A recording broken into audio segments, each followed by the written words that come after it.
America के राष्ट्रपति Trump G7 की बैठक छोड़कर वॉशिंगटन क्यों भागे? क्या कोई डील होने वाली है या कुछ और बड़ा? कनाडा से लौटते हुए ट्रम्प ने साफ कह दिया, अब सीज फायर नहीं, इस मामले को जड़ से खत्म करना है। ईरान को अपना परमाणु कार्यक्रम पूरी तरह छोड़ना होगा। उन्होंने ये भी कहा कि अगले 2 दिन में इजराइल कुछ ऐसा करेगा जो किसी ने नहीं देखा होगा। ये सुनकर लग रहा है कि ट्रम्प अब इजराइल के प्रधानमंत्री नेतन्याहू की भाषा बोल रहे हैं। उनकी बातें बताती है कि ईरान को इराक या गाजा की तरह घेर लिया जाने वाला है। क्या ईरान की बर्बादी सामने खड़ी है? क्या वह अपना परमाणु कार्यक्रम बंद कर देगा? कहा जा रहा है कि ईरान ने 40 साल से अमेरिका और इजराइल को अपना दुश्मन बताया, जोशीले नारे लगाए, लेकिन युद्ध की कोई तैयारी नहीं की, सिर्फ धमकियां देता रहा। उसके पास मिसाइलें तो हैं जिनका प्रदर्शन भी खूब किया, लेकिन क्या इनसे लंबी लड़ाई लड़ी जा सकती है? इजराइल दावा कर रहा है कि उसने ईरान की 1/3 मिसाइलें नष्ट कर दी है। ये सब दावे हैं,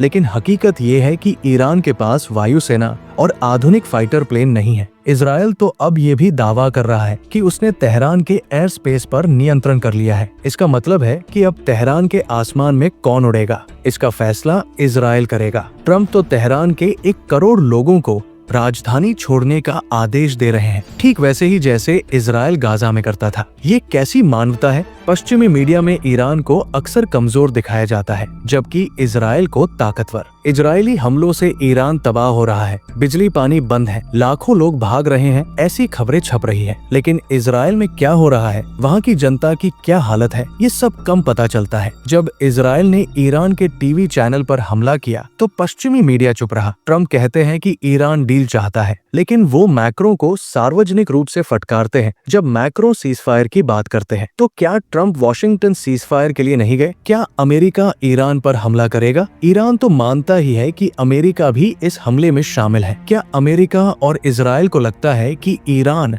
अब उनके कब्जे में आ जाएगा? पत्रकार मेहदी हसन ने ट्रम्प के 2013 के एक ट्वीट को खोजा है, जिसमें ट्रम्प ने कहा था कि ओबामा अपनी इज्जत बचाने के लिए ईरान पर हमला करेंगे। विडंबना देखिए, आज वही ट्रम्प ईरान पर निर्णायक हमले में शामिल दिख रहे हैं। ट्रम्प कभी इजराइल पर डील तोड़ने का आरोप नहीं लगाते, जबकि ईरान बार बार कह रहा है कि इजराइल ने डील रोकने के लिए हमला किया और वैज्ञानिकों को मार डाला। क्या ट्रम्प ने ईरान को उलझाए रखा ताकि इजराइल पीछे से हमला कर सके? ये सवाल ईरान से भी है कि उसने अमेरिका पर भरोसा क्यों किया, जब अमेरिका और इजराइल की इतनी गहरी दोस्ती है, और खुद को बचाने के लिए ईरान ने परमाणु बम क्यों नहीं बनाया? ट्रम्प के खुफिया निदेशक तुलसी गब्बार भी कह चुकी है कि ईरान ने बम नहीं बनाया है, फिर भी ईरान के परमाणु ठिकानों को नष्ट करने की बात हो रही है। ईरान के विदेश मंत्री अरागाची कहते हैं कि ईरान ऐसी किसी भी डील के लिए तैयार है जो उसे परमाणु हथियार हासिल करने से रोके, बशर्ते ये युद्ध खत्म हो। लेकिन साथ ही वे परमाणु क्षमताओं पर अपने वैध अधिकारों को भी नहीं छोड़ेंगे। इजराइल की जिद, परमाणु क्षमता और सत्ता परिवर्तन। नेतन्याहू इस बात पर अड़े हैं कि ईरान को नागरिक इस्तेमाल के लिए भी यूरेनियम संवर्धन का अधिकार नहीं मिलना चाहिए। उन्हें लगता है कि अगर डील हो गई तो ईरान के परमाणु कार्यक्रम को नष्ट करने का उनका मकसद कभी पूरा नहीं होगा। इजराइल के राजदूत ने तो ये तक कह दिया कि अमेरिका ही एकमात्र देश है जिसका बम फोर्डो परमाणु ठिकानों तक पहुंच सकता है, और अब सत्ता परिवर्तन की भी धमकी दी जा रही है। नेतन्याहू ईरान में सत्ता परिवर्तन और खामनेई की हत्या की बात करने लगे हैं। ऐसा लगता है कि दुनिया सद्दाम हुसैन और मोअम्मर गद्दाफी की तरह खामनेई का हाल देखने जा रही है। अरब देशों की चुप्पी भी देखी जाएगी। ईरान ने शिया सुन्नी को एकजुट करने की कोशिश की, लेकिन आज उसके साथ मुस्लिम देश भी नजर नहीं आते। इजराइल का आत्मरक्षा का अधिकार अजीब है। इसमें ये भी शामिल है कि उसके पड़ोस की सरकारें उसकी मर्जी से चले। ये अतिक्रमण का अधिकार नहीं तो क्या है? इजराइल इस अधिकार के आधार पर ईरान से लेकर खाड़ी के देशों में ऐसी सरकारें चाहता है जो उसके हित में काम करें।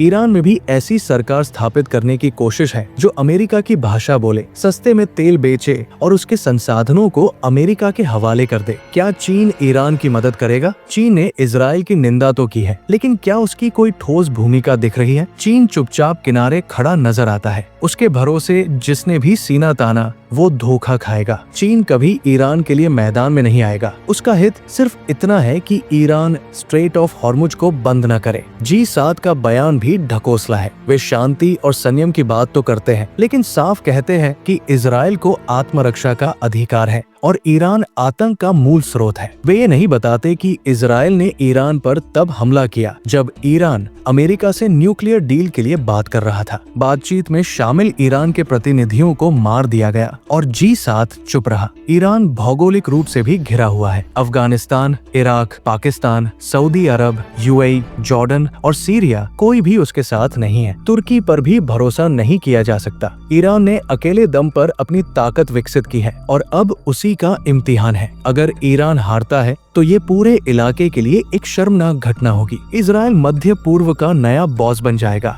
ईरान ने खुद को अरब देशों से काफी अलग किया है। 1979 की क्रांति के बाद वो धार्मिक पहचान से लैस हो गया और मतदान के जरिए सरकार चुनने का अधिकार भी शामिल था, जो खाड़ी के राजवंशों को पसंद नहीं आया होगा। ईरान को एक दुश्मन की जरूरत थी और उसने इजराइल को दुश्मन के रूप में गढ़ा। इसी से इजराइल को भी मौका मिल गया। ईरान ने हिजबुल्लाह और हुती जैसे संगठनों को खड़ा किया, लेकिन अब वे भी कमजोर पड़ चुके हैं। दुनिया की 20 बड़ी सेनाओं में से एक ईरान की है। उसने मिसाइल क्षमता का नया रूप पेश किया है, लेकिन कब तक इसके सहारे टिक पाएगा? 9 करोड़ की आबादी वाले देश को मिटाना आसान नहीं। गाजा की 20 लाख आबादी 2 साल तक इजरायली हमलों के बावजूद लड़ती रही। इजराइल गाजा पर पूरी तरह नियंत्रण नहीं कर पाया तो ईरान में लोगों का दिल कैसे जीतेगा? अब देखना है कि ईरान इस अग्नि परीक्षा का सामना कैसे करता है। क्या वो झुक जाएगा या अपनी पहचान और अस्तित्व के लिए आखिरी दम तक लड़ेगा?